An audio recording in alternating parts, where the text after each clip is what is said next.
सब पर। नमस्कार, मैं हूं दीप्ति शर्मा और आप सभी का स्वागत करती हूं थर्ड आई न्यूज नेटवर्क में। आइए सीधे रुख करते हैं अभी तक की 10 बड़ी खबरों का।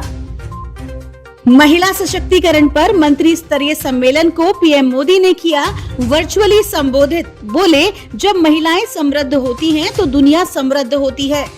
पीएम मोदी ने कहा कि महिलाओं का आर्थिक सशक्तिकरण विकास को गति देता है और उन्हें सशक्त बनाने का सबसे प्रभावी तरीका महिला नेतृत्व वाला विकास का दृष्टिकोण है। प्रधानमंत्री मुद्रा योजना के तहत लगभग 70% ऋण महिलाओं को स्वीकृत किए गए हैं।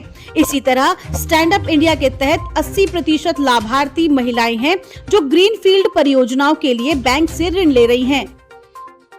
अयोध्या में लगेगी सोलर विद्युत उत्पादन परियोजना, पूर्वांचल बुंदेलखंड उद्योग को मिलेगा बढ़ावा। मुख्यमंत्री योगी आदित्यनाथ की अध्यक्षता में हुई कैबिनेट बैठक में 32 प्रस्तावों को दी गई मंजूरी। 21 जनपदों में होगा digital crop survey, PPP mode पर विकसित होंगे घाटे में चल रहे पर्यटक आवास, साथ ही गृह एडवेंचर स्पोर्ट्स यूनिट से जोड़े जाएंगे पूर्व सैनिक। यूपी में 90 साल की लीज पर मिलेगी ऐतिहासिक इमारतें। मंत्री परिषद ने प्रदेश के प्राचीन धरोहर भवनों को एडॉप्टिव रीयूज के अंतर्गत सार्वजनिक प्राइवेट पार्टनरशिप मॉडल पर हेरिटेज पर्यटन इकाइयों के रूप में विकसित करने के प्रस्ताव को स्वीकृति दे दी है। सुप्रीम कोर्ट ने किया फैसला, पीएचडी करने में लगा समय टीचिंग एक्सपीरियंस में नहीं गिना जा सकता। ये फैसला प्रिया वर्गीस मामले में सुनाया गया है, जहां यूजीसी ने हाई कोर्ट के फैसले के खिलाफ अपील की थी। अगर कैंडिडेट पीएचडी के साथ साथ बिना छुट्टी लिए शिक्षण कार्य करता है तो उसे टीचिंग एक्सपीरियंस में गिना जाएगा। यूजीसी ने ये भी कहा कि उनके नियमों की गलत व्याख्या की गई है।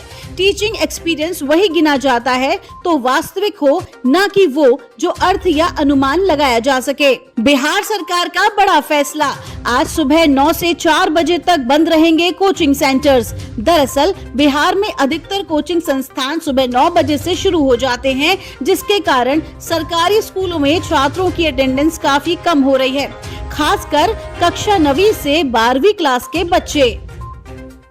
कई बार बच्चे रोना शुरू करते हैं तो चुप होने का नाम ही नहीं लेते। बच्चे को चुप करवाने के लिए बच्चे के माँ बाप घंटों उन्हें गोद में झुलाते हैं तो कहीं बाहर टहलाने ले जाते हैं।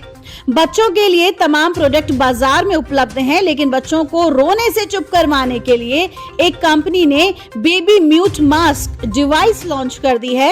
इस डिवाइस को लेकर अब हंगामा मच गया और कई अभिभावक सदमे में आ चुके हैं। बेबी म्यूट मास्क बनाने वाली कंपनी ने दावा किया कि अगर बच्चों को इसे पहना दिया जाएगा तो बच्चा शांत हो जाएगा, या फिर अगर रोएगा तो उससे आपको परेशानी नहीं होगी। कंपनी की इस डिवाइस की जमकर आलोचना हो रही है।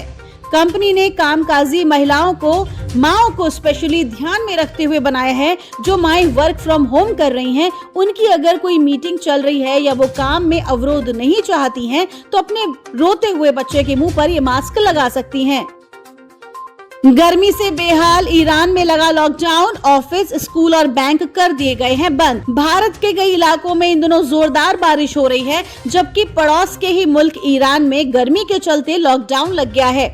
देश में भीषण गर्मी के चलते 2 दिन का सरकारी अवकाश घोषित कर दिया गया है। सरकारी एजेंसियों का कहना है कि भीषण गर्मी के चलते लोगों के स्वास्थ्य पर विपरीत असर पड़ रहा है। इसके अलावा ज्यादा उपभोग की वजह से बिजली की कमी है और बड़े पैमाने पर कटौती करनी पड़ रही है। सीएम अशोक गहलोत की बड़ी मुश्किलें, केंद्रीय जल मंत्री गजेंद्र सिंह शेखावत के मानहानि मामले में 7 अगस्त को दिल्ली की राउज एवेन्यू कोर्ट में होना होगा पेश। वहीं नूह हिंसा पर बोले सीएम खट्टर, 2.7 करोड़ आबादी, 60,000 जवान, हर व्यक्ति की सुरक्षा नहीं कर सकती पुलिस।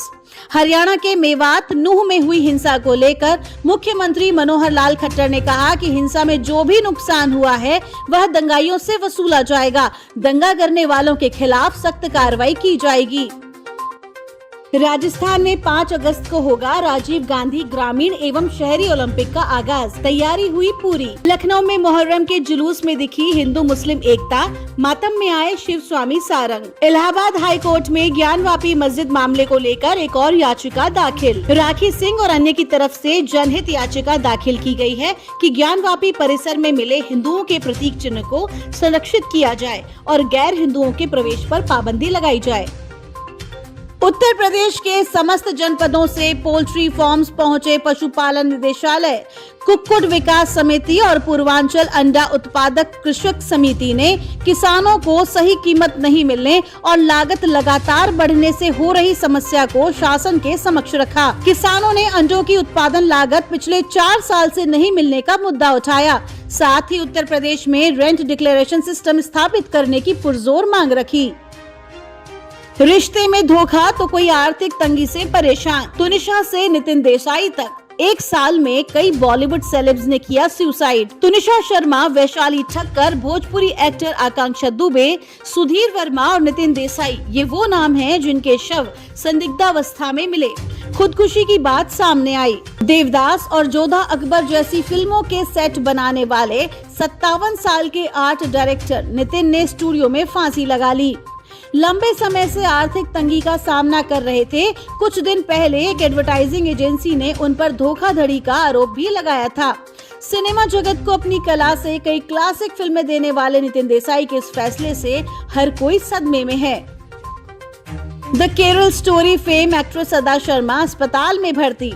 फूड एलर्जी और डायरिया के कारण अस्पताल ले जाया गया है। वह फिलहाल निगरानी में है। प्रियंका चोपड़ा और बेटी संग निक ने शेयर की खूबसूरत पलों की तस्वीरें।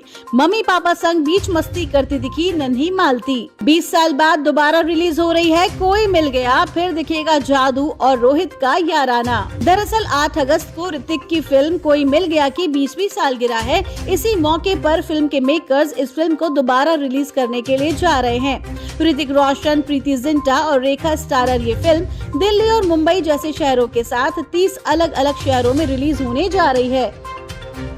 तो ये थी अभी तक की 10 बड़ी खबरें। देश विदेश की ताजा तरीन खबरों के लिए जुड़े रहिए थर्ड आई न्यूज नेटवर्क के साथ। नजर सब पर।